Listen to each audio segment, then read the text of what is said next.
Hello everyone, this is G-Shock High Fashion channel. Today I'm gonna open up this tiny little guy. The reference number for this very model is GMN-550. This is a G-Shock mini G-Shock watch with only 10 bar water resistant, and as you guys could already see, it is pretty tiny.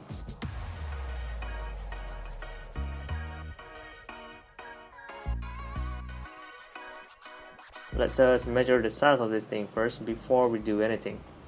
Alright, as far as the thickness from the top to the bottom, we're gonna have a look at 12.39 millimeters, which is already slim enough. Side to side sizing, we're gonna have a look at somewhere around 42.18 millimeters, which is pretty big, but you are measuring at this point over here. So if you measure all the way to the top part over here, we're gonna look at 32.02 or 3 or just 32 millimeters only. So it's pretty tiny watch actually. So let me put this thing on the side, and then after this we want to measure the engine in there. As you can see, it is way more tinier than the actual size of the body. So in order to remove everything, we need to take off this watch band. We just lock with a spring bar in there. Just use a special tool like this, and it should come out right away. Look at how tiny the spring bar is compared to the usual spring bar that I usually open up on this channel. Look at that. I'm not sure if you guys watch my previous video, you're gonna understand what I mean, of course. So the watch band, here it is. Simple things, not much going on over there. And obviously this style of construction would equate to this watch being a little weaker compared to the usual G-Shock watch there's out there. But this is still a G-Shock nonetheless, and G-Shock still a top watch. Now I use this tool over here to press the spring bar, remove the buckle. Similar thing again, it is a little longer, so let me put all this at the back over here. Fairly easy. And this is how the body looks like. Very lightweight though. Okay, now we're gonna need to remove the screw on the sides, and then we will be able to remove the bezel.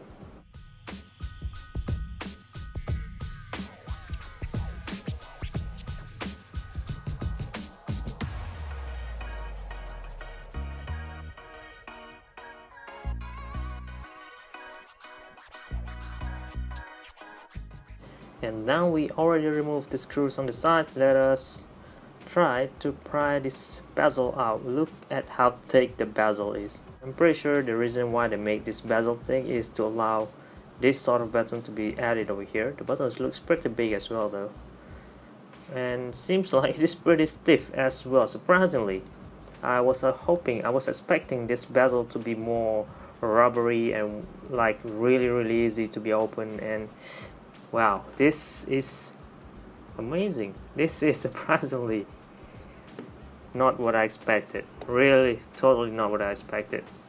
And now, if I use this tool, obviously it's gonna be way easier than using your nail.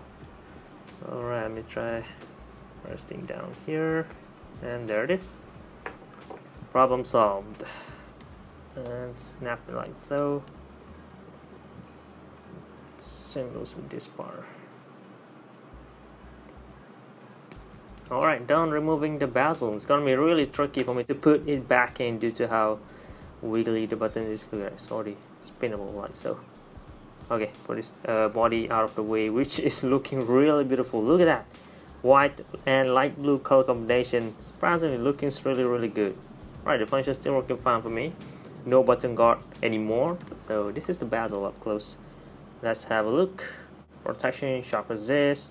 At the bottom part, we have no code at all. We have some sort of numbers over here. I'm not sure what that is, but this part is really stiff. Wow, surprisingly. Look at how thick the bezel is, man. Gorgeous. This is really cool. Surprisingly. So no wonder this thing is still gonna hold up very well due to this thick, super thick bezel. Didn't expect this at all. Okay, the hard case, however, looking, yeah, pretty much a basic stuff, standard thing. Let us remove this screw on the back plate to have our access right away to the engine.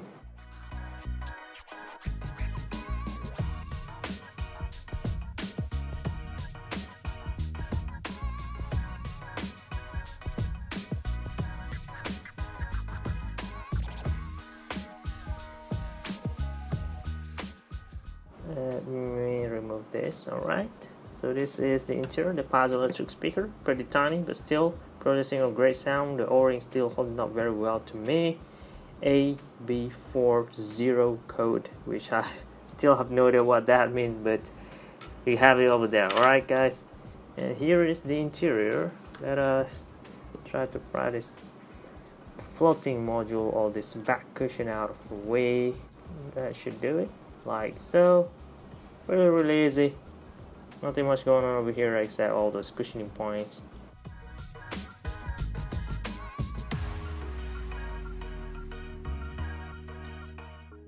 Let me try to...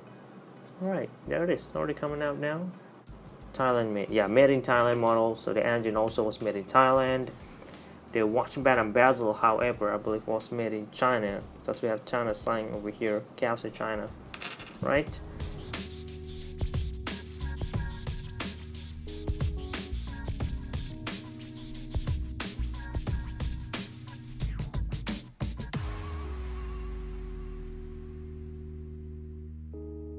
This is how the engine looks like. I wanted to remove this holder or this metal frame out of the way first. Alright, here it is. We have some sort of rubber. This is probably a cushion. Yeah, some sort of cushioning points between this module holder to the engine itself. Not that it do anything because it is too thin, but this thing feels really solid though. And here is the engine up close. Let us measure the size of this thing as well while we're at it. Turn this thing on, zero out. So the engine itself actually just gonna size about 24, just about 25 millimeters in size in total, compared to when we have the bezel on, it's gonna be like 40 millimeters. Yeah, it's 2 times smaller. For the top to the bottom, we have similar again, 24, almost 25. And for the thickness though, we're gonna have a look at 6 or 5. Wow, 5.40, 29 millimeters. Really slim. And it's very lightweight as well, almost like the size of a let me bring on the coins real quick.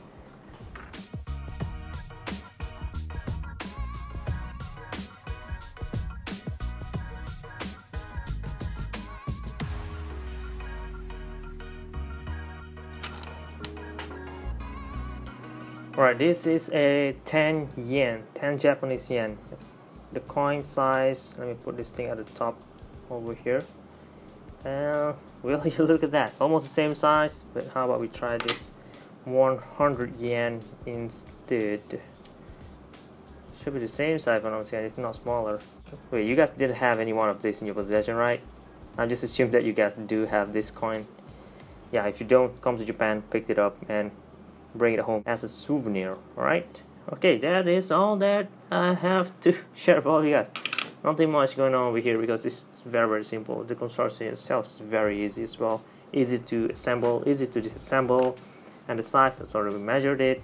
And if you look at this hard case, it features a metal front part which almost reminds me of the GMN-550 series, which is the boy or junior size G-Shock watch, since it have a metal frame at the front here that acts as a speaker, surprisingly.